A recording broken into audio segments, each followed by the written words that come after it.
Hello everybody, Larry Young here again with another segment of OLaMan Living Life with Purity. And today is the end of March, and we're pretty much in the middle of the Lenten season for 2026. And one of the things I was talking about with a group of men the other day was about Judas Iscariot. And we're coming up on the events of Holy Week and things like that we'll be looking through. And a lot of people annually will look at Judas as being this most evil person that ever could have lived. That Judas was, as I would say today, worse than Hitler. So I guess that makes him worse than Trump. So as long as we've got the scale of who is worse than who kind of in our talking points, let's try to dig down to what factually happened as we can put together from biblical accounts and post accounts afterward that aren't included in the Bible per se, but they become part of the cultural history and the dialogue that we've had not only in the church but amongst ourselves over the centuries. So Judas, and when you talk about Judas on that last night when he kissed Jesus on the cheek and showed the Roman soldiers who Jesus was amongst the group.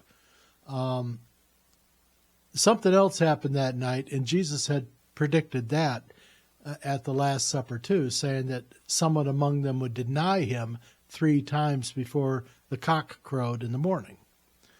So there were 2 things going on at that dinner that night that were of a pretty high emotional level for Jesus, with at least 2 of his apostles. Now, the scripture had always said that that the Messiah would be betrayed, and that this would happen. So Judas, in his role as fulfilling biblical prophecy, one has to question, especially because they say that the devil inherited Judas at that time and entered into Judas. And so the church teaches that people who are, possessed by the devil, that the devil can only take their physical side. They can't do anything about their soul. But I'd have to say that the mental has to go along with the physical when this is happening.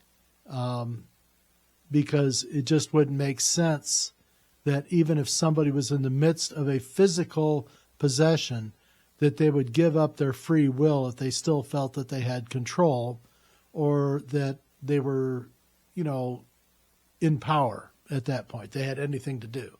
Because when you're locked down and frozen, you're really pretty much helpless. What you could do inside your head at that time is another way of, I think, dealing with the problem and the emergency that you're facing, but it doesn't do anything to help with the physical side of things. So I know it's kind of weird, but I want to get into Judas's situation.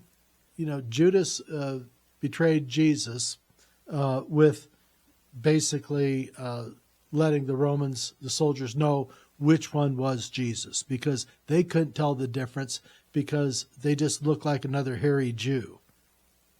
Profiling? Yeah, it's what's worked for thousands of years amongst the human population. So the Romans couldn't get a really good picture and idea of exactly who Jesus was amongst these 12 men all the time. And what had Judas witnessed leading up to entering Jerusalem? No less than on 3 occasions before that in the preceding weeks, Jesus had been the subject of the attempts by the soldiers to take him into custody. But each time, or the Pharisees or whoever were trying to take Jesus, because they wanted to round this guy up. And Jesus was able to disappear into the crowd and get away. Every time under what was figuring to be like insurmountable odds, the crowd, and Judas had seen this every time Jesus got away. Now, So that was the preceding information coming into the events of the Last Supper night. And Judas, in his role with the group, with Jesus' entourage, Judas had one of the most secured and trusted positions in the group. He was the what do they call that? He was the guy that handled all the money. He was the treasurer. He was the money bags man. He was the Elon Musk of the moment. Well, actually, no. Jesus had given Judas direct instructions to only hold on to whatever money was needed from the collections that the people would give them, the alms, if you will. Jesus has always instructed Judas to only keep what they needed to go from this point where they are now to the next town where they're going to set up. All they needed was enough money for food and provisions to get them along the way. Now, at this time, it wasn't just Jesus and the 12 other guys going from town to town. At this point, there were entourages following along. Like I said before, it was kind of like the Grateful Dead going on tour. These people were following this group of men from town to town to try to learn more, to try to get more, to try to become more of this way of thinking, this preaching that was going on, this new instruction that was happening. So it was exciting, it was new, it was formative, and it was bringing people together in a good way. But Judas's role was to get the money, keep enough for their needs to go on to the next town where they would be supported by the folks in kind there. But the rest of the money, Judas was to go and give to the widows and the orphans so that they would not turn to prostitution and sell their bodies in order to eat and have a place to safely sleep at night. So Jesus is always concerned about the widows and the orphans, and Judas's main role was to make sure that before they left town, they left a mark on the widows and the orphans to help support them. And many times this money would be given to people at the temple to help take care of these folks locally, like a local charity, if they will, if they could trust that.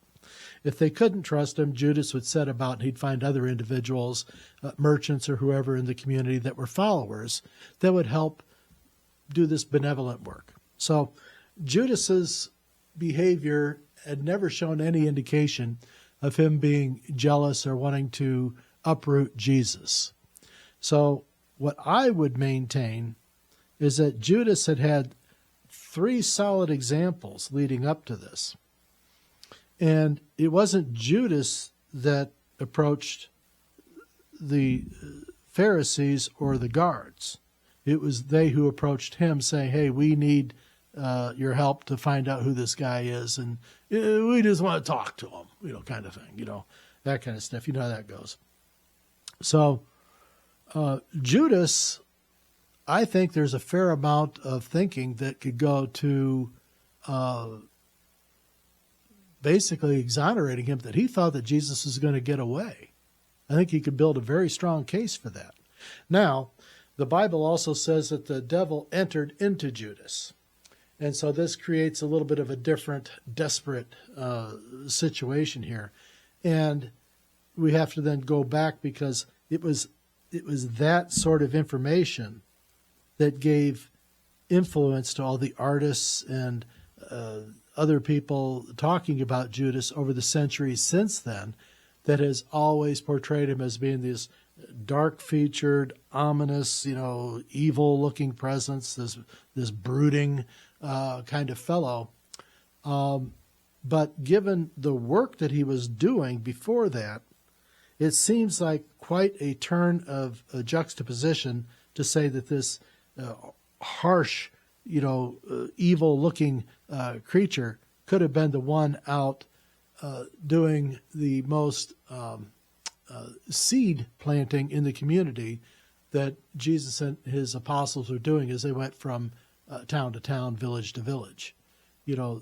By planting this goodwill, that left, the door open for a happy return and a great welcome when they did come back. And also was taking care of the people on the ground, which was what their mission was being all about. So I think the door is open for a solid defense of Judas in this. Now, the church, like I said, they want to say that the devil entered into Judas. And even in light of that, that had Judas just relied on his faith and prayed to God in that moment, that God and his own free will would have let him walk away from this and to dismiss this and to deny this sin, if you will. And I'm not a category for telling the authorities about which guy's who, but Judas was so mortified when he realized what had happened. What did he do? He didn't go spend the money. He didn't go give the money to the widows. He went and he threw it back at them. He went and threw it back at the Pharisees and the guards and said, "Here's your fucking money. This isn't, what I expected. This is what he was saying. This is not what I had planned. This was not my intention." And so he was so moved by that he went and he took his own life. He hung himself. Now, was the devil in him at that time? And did he not have the capacity to change his thinking at that time? Because his free will with God was not in an active state. And so he ended up killing himself. There's a lot of extending circumstances to Judas's situation. Now, since these events had been prophesied, and if Jesus was to fulfill his role as the Messiah, certain things had to happen, and this was one of them. Now, when something was of that great an issue in Jesus' ministry and coming to earth, you would think of something of such importance that the man in charge, that being Jesus, would want to make sure he had some of his best people on the job. I would also maintain that Jesus knew that he had to be turned over to the authorities. They needed the help. They couldn't do it on their own. So he knew. And so he put this on probably one of his most trusted apostles, most competent. He wouldn't have put it in one of the jugheads he had along. And there were some jugheads along in the group. They weren't all, models. A lot of these guys didn't get even the ability to speak in front of people until the Epiphany. So these guys were not really like, cast in gold type figurines. They were, kind of mutton heads, but they were sincere.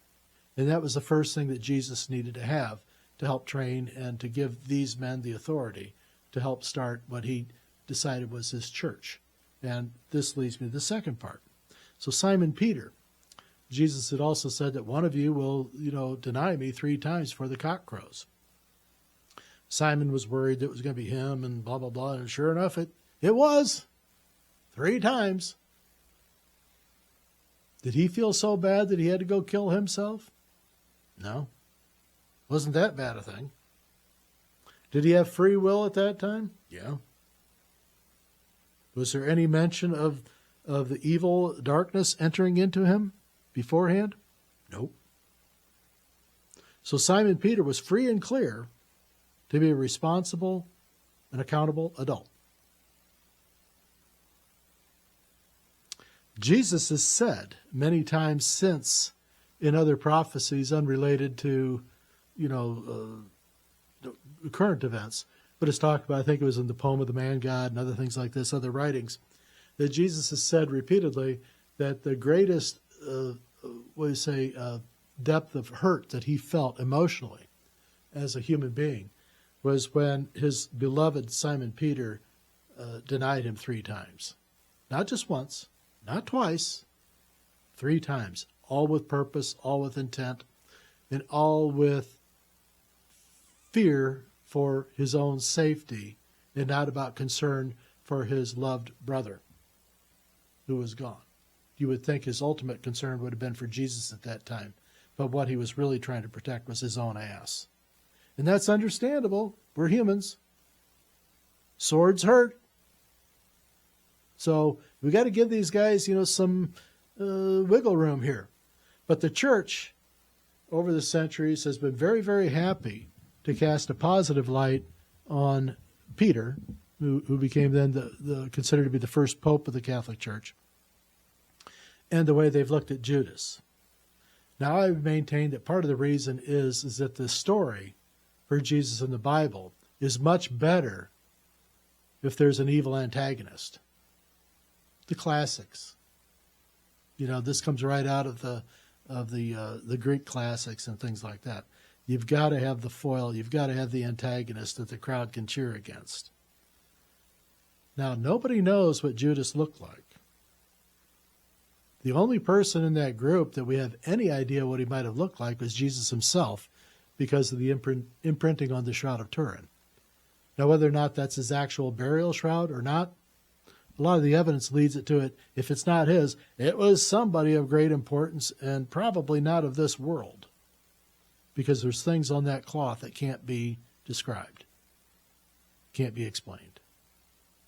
It's hard enough to analyze it, but there's a difference that's going on there. So we got Judas has the devil enter into him, and he's still responsible, according to the church, because of his free will. Simon Peter does not have the devil enter into him, and he is supposed to still be responsible, but he's, they find a way to forgive him, because that fits the better part of the story of forgiveness, and this forgiveness of this gentleman who had actually denied his loving brother and God the Father in the form of Jesus. He's forgiven. He's exalted. He's made pope. He's got the keys. So, whose betrayal was worse? Well, Jesus has said himself that he thought that the worst pain he felt was that of Peter's denial. Judas had to happen. Jesus even said to Judas, go do what you must do and do it quickly. He wanted this done. He wanted to do it. He wanted this done tonight. Everything was laid ready. He just needed somebody who's reliable to make sure it happens. And that's why Judas was picked. Did Judas have really a choice in the matter? Is there predestiny? Does God know who you are before you're born? The Bible says so. God says so with his own words. Do you believe him? Or are we going to change the storyline to fit a narrative that makes us feel good and helps with, telling the story? Well, I think that the story's better if we realize that Judas thought that Jesus was just going to get away, and Judas would be able to collect another 30 pieces of silver that he could give to the needy people there in Jerusalem, because God knows there were a lot of them. They were everywhere. It was probably the most populated city with beggars because of all the merchants that were there. So Judas may have just been trying to get more, money for the coffers to help, and thinking, well, Jesus gets away, so what's it going to hurt? When he found out that it could hurt a lot, and this is for keeps, he was so despondent he took his life. I think those actions say something. I don't think it was a devil making him kill himself. I think it was his own free will at that time. He woke up and said, what have I done? This is my friend. This is my buddy. I love this man. Just got to flip the script a little bit and you got a different outcome. Judas becomes a willing participant in God's will at that time. Unknowingly, but he was willing because he was trying to do what even his brother Jesus is telling him to do at the dinner. Go do what you must do and do it quickly. It's a matter of importance. Different way to look at these things, but I think it's a fair and objective stance to take. So,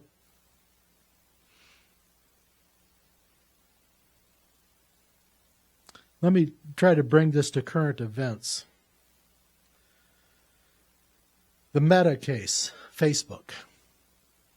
There's been 2 determinations this past week in federal courts.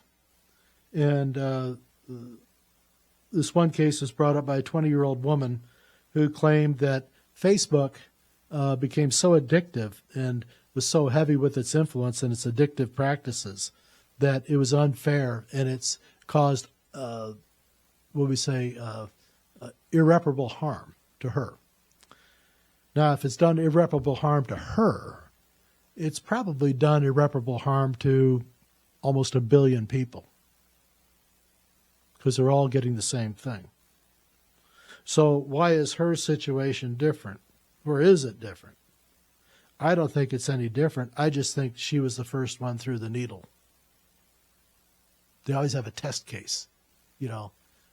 Put the canary down in the coal mine. If it doesn't die, then we'll send the rest of the troops in.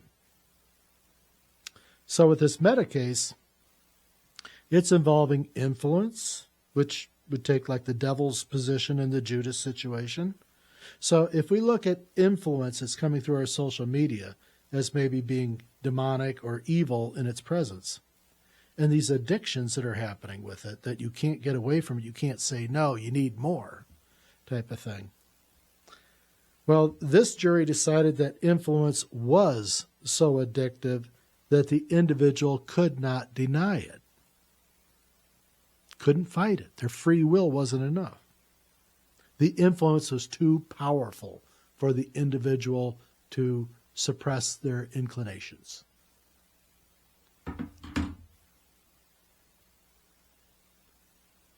Secular view, she couldn't help it. There was too much influence. Religious view, Judas still had the power to say no. Big difference in between here. In the meantime, I love you, and I'll be back.